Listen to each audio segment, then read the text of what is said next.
শিক্ষার্থীদের জন্য এই ক্লাসটি 3 ক্রমের ম্যাজিক বর্গ সংখ্যা নির্ণয় কীভাবে আমরা করব দেখেন।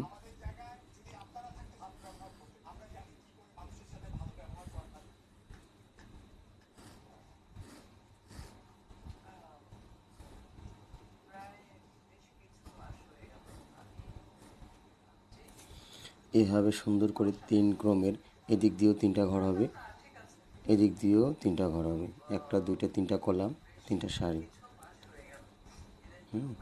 এবার নিয়ে আমরা এখন গুনবো 1 2 3। এটা যেহেতু বেজোড় তাহলে এটা এক মিডিল হচ্ছে মাঝেরটা।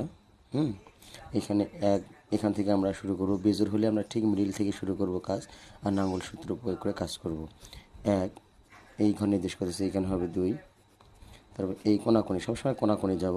এই ঘর নির্দেশ করতেছে, এই ঘরে আসবে 3। তারপর এই কোনাকুনি, এখানে যেহেতু সংখ্যা আছে তাহলে ঠিক 3-এর পরে বসবে 4 5, এখানে আসবে 6। এখানে নির্দেশ করছে এদিকে ঘর নাই, তাহলে 6-এর নিচে আসবে 7। এদিকে নির্দেশ করতেছে, এখানে আসবে 8। তারপর এই ঘর নির্দেশ করছে, এখানে আছে 9। তাহলে 3 ক্রমের ম্যাজিক সংখ্যা কত হবে? 3 ক্রমের সংখ্যা হবে 15। আমরা এখন যোগ করি, 8 আর 9, 9 আর 6 15, 6 আর 5 যোগ করলে হয় 11, 11 আর 4 15। আমরা যেদিক দিয়ে যোগ করি না কেন যোগফল হবে 15। এটার সূত্রটা হচ্ছে এটা।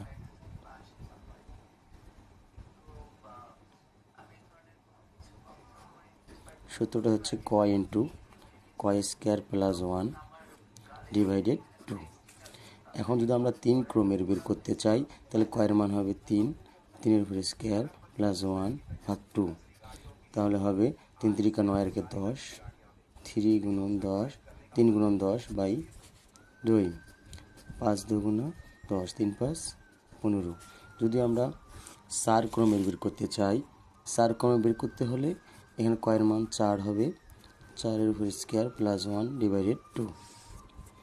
তারপরে 4 গুণ 4 চোখ 16, 16 আর 17 ডিভাইডেড 2, 2 গুণা 4, 17 2 গুণা 34। তাহলে 4 ক্রমের ম্যাজিক সংখ্যা হবে 34।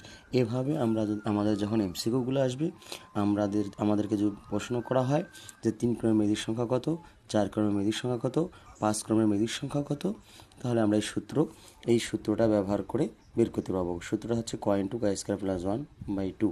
আর যদি বলা হয় 3 ক্রমে বা 5 ক্রম 4 ক্রমের ম্যাজিক সংখ্যা বর্গ আঁকো, তাহলে বেজোড় হলে আমরা এভাবে মিডিল থেকে শুরু করব, আর 4 ক্রমের ম্যাজিক সংখ্যা জোড় হলে নেক্সট ক্লাসে আমি ছাড়বো, সেটা সবাই